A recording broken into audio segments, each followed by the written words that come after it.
శుక్రవారం అనగానే మనకు వెంటనే గుర్తొచ్చేది సిరి సంపదలకు ఆది దేవత అయిన శ్రీ మహాలక్ష్మీదేవి. అమ్మవారి కరుణ, భక్తి గొప్పదనాన్ని ప్రపంచానికి తెలియజేసిన ఒక అద్భుతమైన సంఘటన జగద్గురు ఆదిశంకరాచార్యుల జీవితంలో జరిగింది.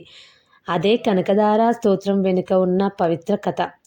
బాల సన్యాసిగా ఉన్న రోజుల్లో ఒక ఉదయం శంకరాచార్యులు రోజులాగే భిక్షాటన కోసం బయలుదేరారు.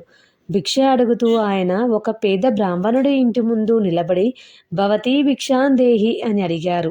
ఆ ఇంట్లో ఒక వృద్ధురాలు మాత్రమే ఉంది. తీవ్రమైన దారిద్ర్యంతో ఆ పూట తినడానికి కూడా ఏమీ లేని స్థితి. కానీ భిక్ష అడిగిన బ్రహ్మచారిని ఒట్టి చేతులతో పంపడం మహాపాపమని భావించిన ఆమె ఇల్లంతా వెతికింది. చివరికి ఒక మూలలో బాగా ఎండిపోయిన ఒకే ఒక్క ఉసిరికాయ దొరికింది. కళ్ళల్లో నీళ్లు తిరుగుతుండగా ఆ వృద్ధురాలు బయటికి వచ్చి తలదించుకొని అంతటి భక్తితో ఆ ఒక్క ఉసిరికాయను శంకరాచార్యుల భిక్షపాత్రలో వేసింది.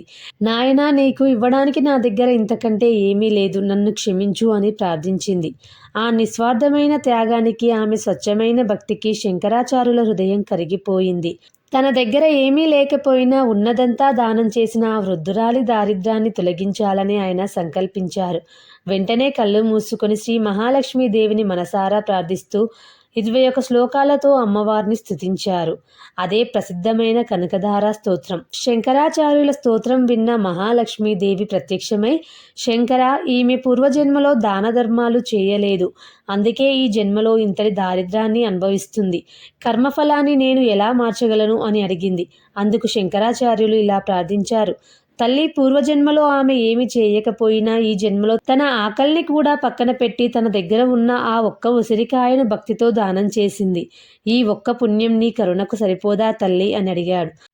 శంకరాచార్యుల కోరిక మేరకు ఆ వృద్ధురాలి స్వచ్ఛమైన భక్తికి, త్యాగానికి సంతోషించిన అమ్మవారు ఆ పేదరాలి ఇంటి ఆవరణలో బంగారు ఉసిరికాయల వర్షం కురిపించింది.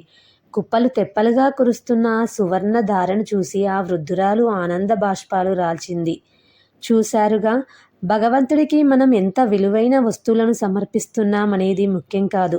మనం ఇచ్చేది చిన్నదే అయినా అది ఎంత స్వచ్ఛమైన మనసుతో ఇస్తున్నామనేదే భగవంతుడు చూస్తాడు.